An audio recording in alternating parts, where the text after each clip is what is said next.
All right, Barakatah Yahweh, Barakatah Yahweh Shai, Barakatah Yahweh, Barakatah Yahweh Shai, Kol Halor Yahweh, Ba'ashim Yahweh Shai, Ba'ashim Akakwadash, double honors to the elders and apostles of Great Millstone. Salutations to you, brothers, pushing his word in truth and sincerity. All right, I just ran across this article. You know, I was looking up articles, and you got food shortages coming.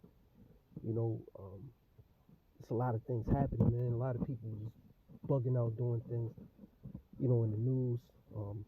You know, a lot of incidents of shootings and, you know, just people just bugging out. But got this article right here dealing with swine. You know, in our law as Israelites, it's unlawful for us to eat swine. And this article says 4 hidden dangers of pork. All right, this is written by Denise Minger, updated June 22nd, 2017. So I thought this was a new updated article as I read it. As I read the title. It's pretty much an old article, but you know, I ran into it on the Rents feed. I'm just gonna get into it real quick. 4 hidden dangers of eating of pork. It says among foods that inspire a cult-like following, which the word cult means worship.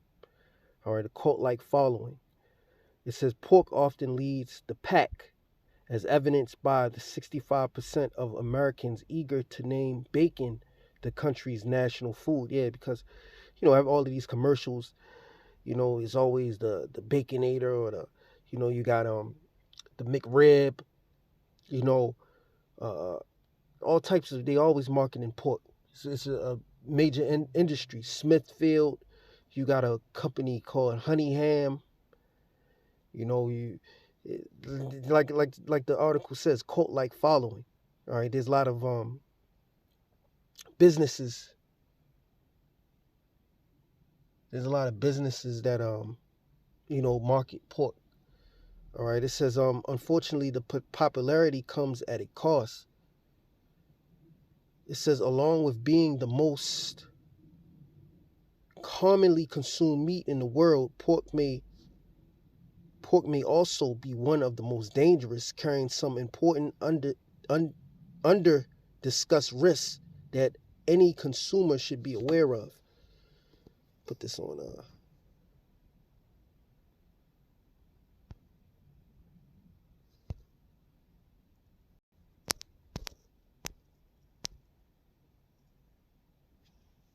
do not disturb. It says 1, hepatitis E. It says thanks to the revival of nose to tail eating, offal has redeemed itself among health enthusiasts. It says especially liver, which is prized for its vitamin A content and massive mineral lineup. But when it comes to pork, liver might be risky business.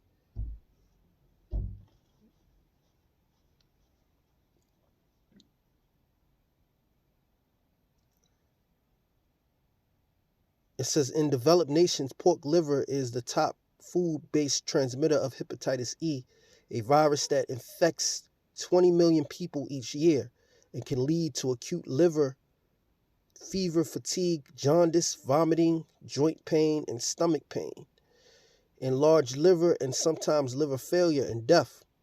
Most hepatitis E cases are stealthily symptom-free, but pregnant women can experience violent reactions to the virus, including fulminant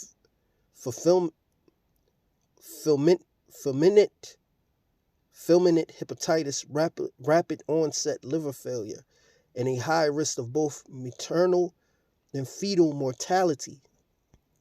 In fact, mothers who get infected during their 3rd trimester face a death rate of up to 25%.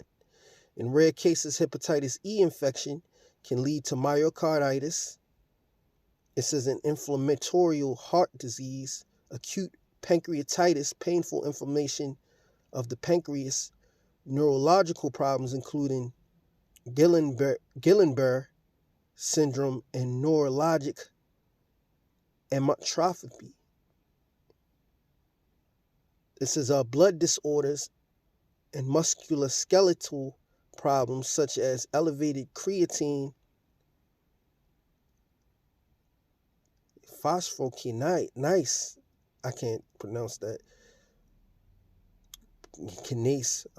Phosphokinase, indicating muscle damage and multiple joint pain in the form of polyarthralgia. Just trying to pronounce it to the best of my ability. I never seen these words. Something that I can maybe look into at another time. It says people with compromised immune systems, including organ transplant recipients on immunosuppressive therapy, and people with HIV are more likely to suffer from these severe hepatitis E complications. So just how alarming are pork's contamination stats? In America, about 1 out of every 10 store-bought pig livers test positive for hepatitis E, which is slightly higher than the 1 in 15 rate in the Netherlands and 1 in 20 rate in the Czech Republic. One study in Germany found that about 1 in 5 pork sausages were contaminated. France traditionally, forgatuli, a pig liver sausage that's often consumed raw, is a confirmed hepatitis E carrier.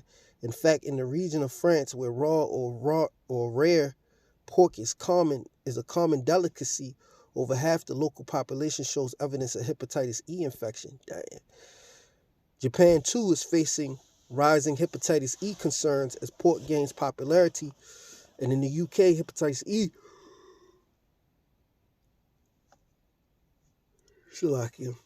it says shows up in pork sausages, in pork liver, and at pork slaughterhouses, indicating the potential for widespread exposure among pork consumers.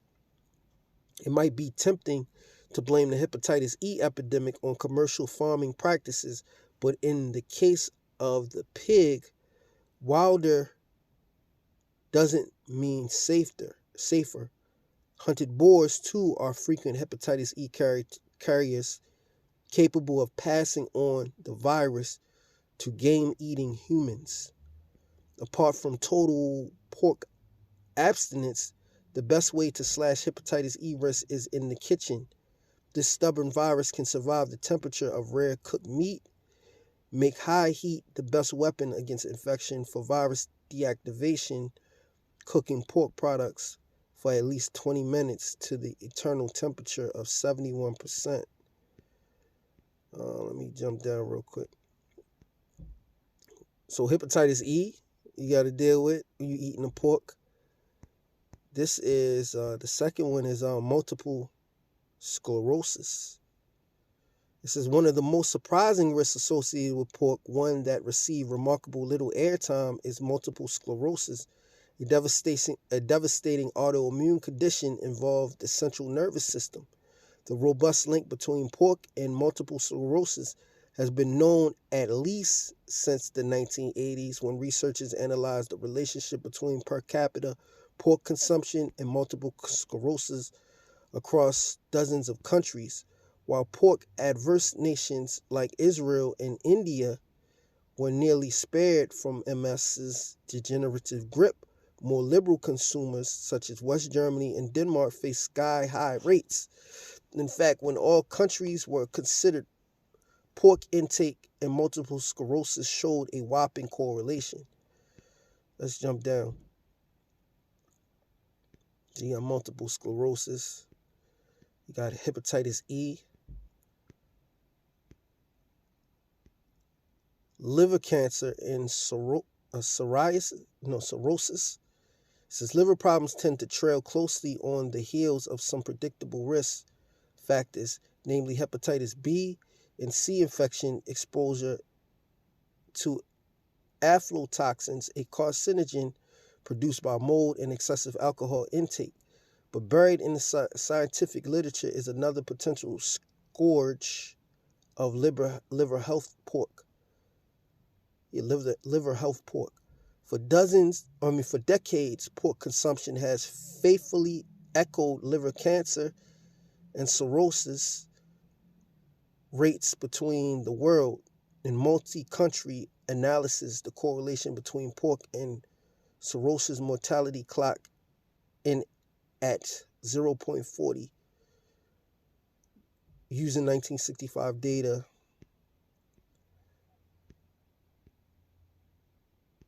So we're going to jump down.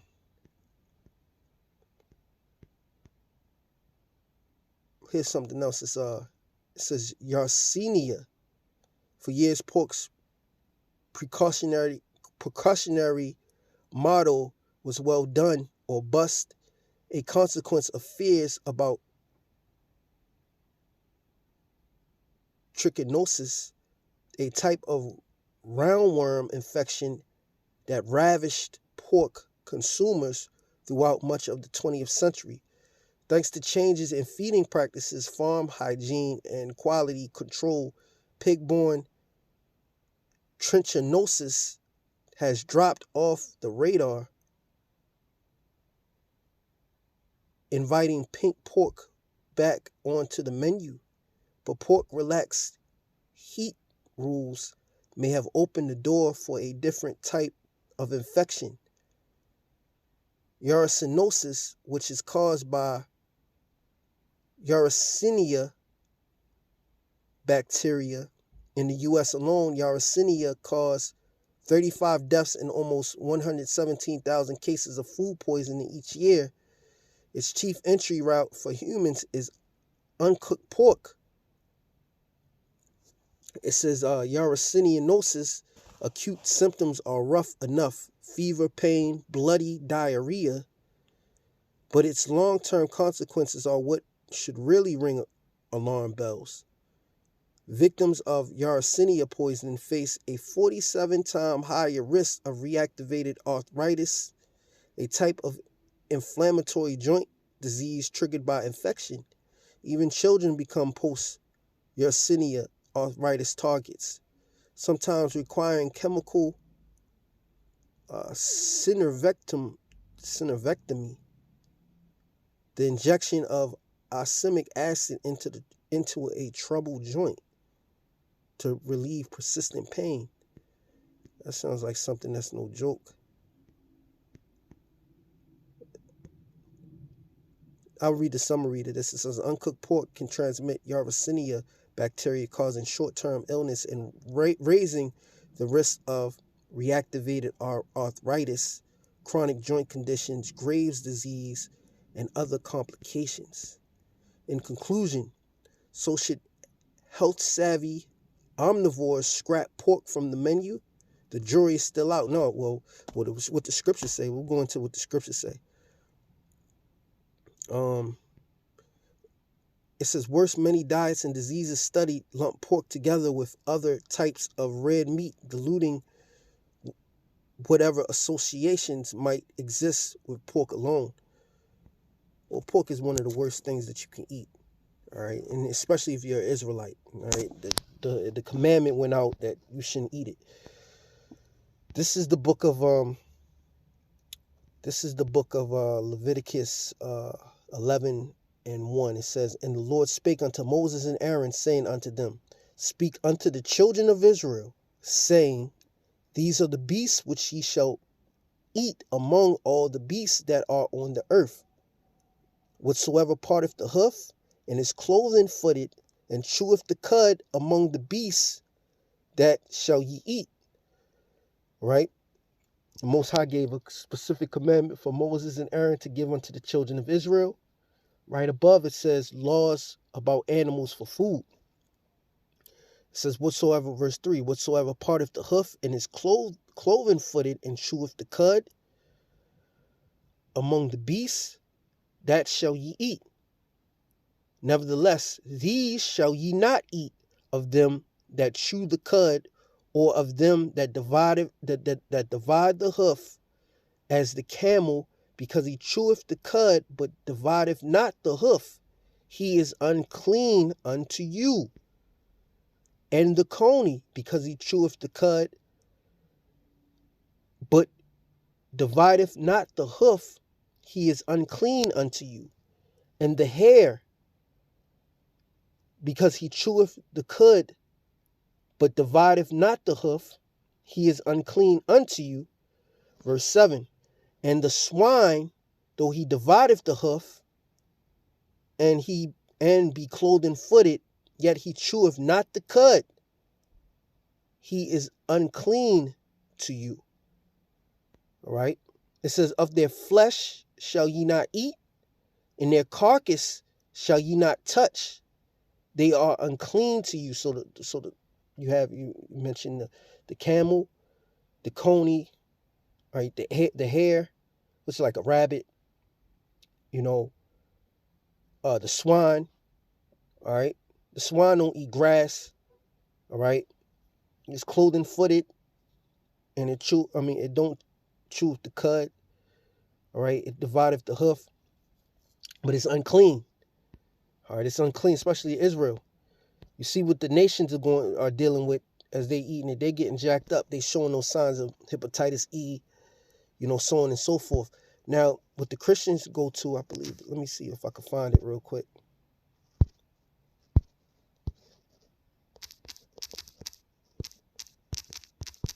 The Christians will go to, let's see what they go. They'll go to Acts 10 and in 13. It says, and there came a voice to him, rise, Peter, kill and eat. But Peter said not so, Lord, for I have never eaten anything that is common or unclean. And the voice spake unto him again the second time, what Yahweh have cleansed, that call not thou common. This was done thrice, and the vessels was received up again into heaven. Matter of fact, let me jump up.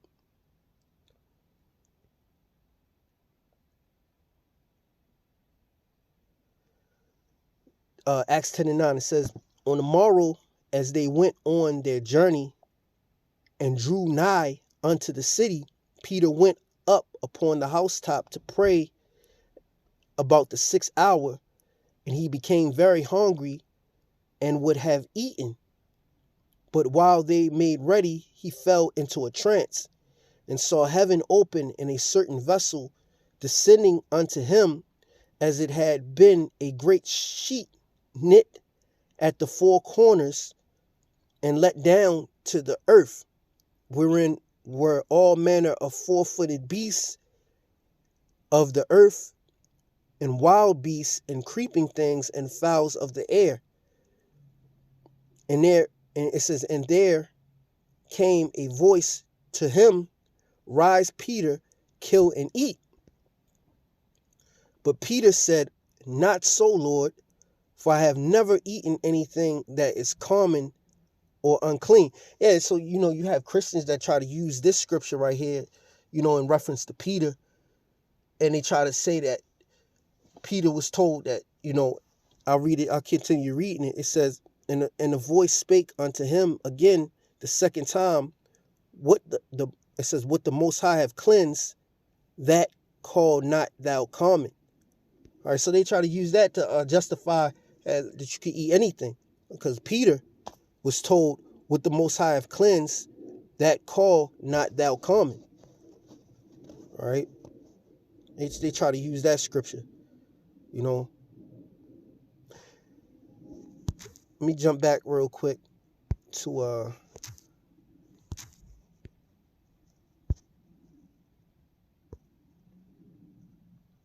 Book of Deuteronomy. I'm in the video.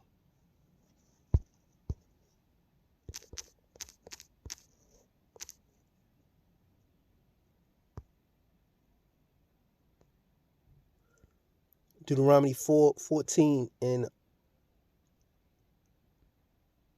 start at 7. It says, nevertheless, these ye shall not eat of them that chew the cud, or of them that divide the cloven hoof, as the camel and the hare and the coney, for they chew the cud, but divide not the hoof. Therefore they are unclean unto you. Specifically, this is Moses and Aaron speaking to the children of Israel as commanded of the Lord to say, these things ye shall not eat. They are unclean unto you. And the swine, because it divideth the hoof, which is reiterated in the book of Leviticus, the 11th chapter, It says, yet cheweth not the cud, it is unclean unto you.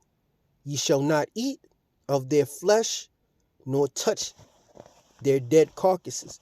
Now, when I just read in the book of Acts, that was speaking about the Israelite foreigners. All right, speaking of the Israelite foreigners, it wasn't speaking about food. All right, it wasn't speaking about beasts that you can eat. It was speaking about the Israelite foreigners. But I'm in the video here. Now we have more ammunition on why you shouldn't eat pork. All right, and the diseases that come associated with them. Multiple diseases that you can't even pronounce. Basically, it's best to just stay away. And this devil, he uses swine as filler products in stuff that's supposed to not have it. Basically, to keep you in his medical system. So, with that, I'll end the video. Call Halal Yahweh Ba'Shem Yahushai Ba'Shem Kakodash. Double honors to the elders and apostles of Great Millstone. Salutations to you brothers pushing this word in truth and in sincerity. Until the next video, Shalom.